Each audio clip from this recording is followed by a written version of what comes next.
CN ராஜா அவர் சொன்னார். போன வருஷம் 1 வருஷமாக டிமாண்ட் வச்சோம், அதை பற்றி எந்த ஆக்ஷனும் எடுக்கலை, இதுவரையிலும் எடுக்கலை. இனிமேல் எடுப்பாங்கிற நம்பிக்கையும் இல்லாதனால இந்த முறையை நாங்கள் கையாள வேண்டி வந்திருக்கு. இதுக்கப்புறம் நாங்கள் கொஞ்சம் சீரியஸாக போராடித்தான் எங்களோட உரிமைகளை போராடுறோம். ரெண்டாவது ஒரு பார் கவுன்சில் இருக்கும்போது அவர்களை ஒன்றும் செய்வதில்லை.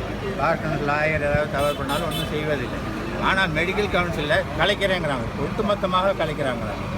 ஒட்டுமொத்தமாக கலைத்து மெடிக்கலில் சம்மந்தப்பட்ட இல்லாதவங்களை அதை அதிகாரம் செய்து கொண்டு வராங்க.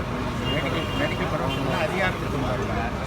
அது ரொம்ப தவறு. எந்த லாஜிக்கல் மென்ஷனும் ஒரு தொழில் படித்தவன் தான் அதில் உள்ள கஷ்டங்களை தெரிந்து கொள்ள முடியும். அப்படி தெரிஞ்சதை வச்சு தான் அவன் ரூல்ஸ் ஃபார்ம் பண்ண முடியும். அது இல்லாத தெரியாத ஒரு நபரை கொண்டு வந்து சுப்ரீம் கோர்ட் அத்தாரிட்டி வச்சு நமக்கு எங்களை கண்ட்ரோல் பண்ணுறங்கிறது ரொம்ப இல்லாஜிக்கல். அதாவது ஒரு அறிவு சார்ந்த விஷயமே அல்ல. பிஎன்டிடிசி ஆக்ட் முதல்லையே நாங்கள் சொன்னோம், ஸ்கேன் ஒரு ஸ்டெத்தாஸ்கோப் மாதிரி, ஒரு அப்டாமினல் வச்சா அப்படி என்ன இருக்குதுன்னு தெரியும். அதை நீ செய்யக்கூடாதுன்னு சொல்கிறதுக்கு யார்? உங்களுக்கு அந்த ப்ரெக்னென்சி டெஸ்ட்னால் அதுக்கு மட்டும் கன்ஃபார்ம் பண்ணணும். அதுதான் இப்போ சுப்ரீம் கோர்ட்னு சொல்லுது. மற்றவங்க மேலே இருக்கிற ரெஸ்ட்ரிக்ஷனெல்லாம் எடுத்துருச்சு. ஆர்டினரியாக நாங்கள் வயிற்றுக்கு ஸ்கேன் பண்ணோம், செஸ்ட் பண்ணுறோம், அவங்க மேலேயெல்லாம் இப்போ வேண்டிய ஆக்ட் செல்லாது. ஒன்லி டிமாண்ட் மட்டும் கரெக்டாக மொத்தமாக அரை மணி நேரம் டிமாண்ட் இன்னைக்கு சொல்ல போகிறீங்களா?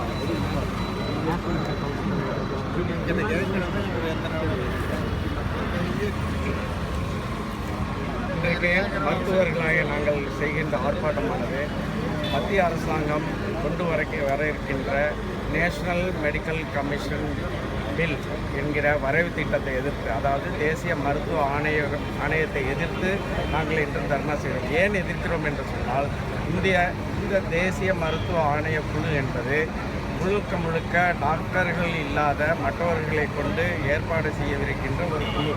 இது மருத்துவ தொழிலை மற்றும் மருத்துவ கல்வியை கண்ட்ரோல் செய்ய வேண்டும் என்று சொன்னால் அதை எங்களால் ஏற்றுக்கொள்ள முடியவில்லை. இதனால் பல பிரச்சனைகள் ஏற்பட வாய்ப்புள்ளது.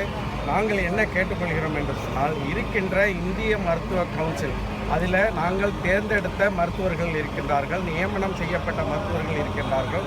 அந்த இந்திய மருத்துவ கவுன்சிலேயே குறைகள் இருந்தால் அவரை நீக்கி அதை ஸ்திரப்படுத்தி அதன் மூலமாக இந்த மருத்துவ தொழிலையும் மருத்துவ கல்வியும் நிர்வகிக்க வேண்டும் என்பது எங்களுடைய முதலாவது கோரிக்கை. இது தவிர இந்த பிசிபிஎன்டிடி ஆக்ட் என்று சொல்கிற பெண் சிசு கொலை, பெண் கருக்கொலை சம்பந்தப்பட்ட சட்டத்தில் சாதாரண ஒரு கிளரிக்கல் எரர், ஒரு ஃபார்ம் F என்று சொல்லக்கூடிய ஒரு பேப்பரில் எழுதாமல் சில விஷயங்களை விட்டுவிட்டால் கூட அந்த மருத்துவருக்கு 2 ஆண்டு சிறை தண்டனை கொடுக்கக்கூடிய வகையில் இந்த சட்டம் ஏற்படுத்தப்பட்டிருக்கின்றது. அந்த சட்டத்தை நீக்கி கிளரிக்கல் எரர் போன்ற சின்ன தவறுகளுக்கு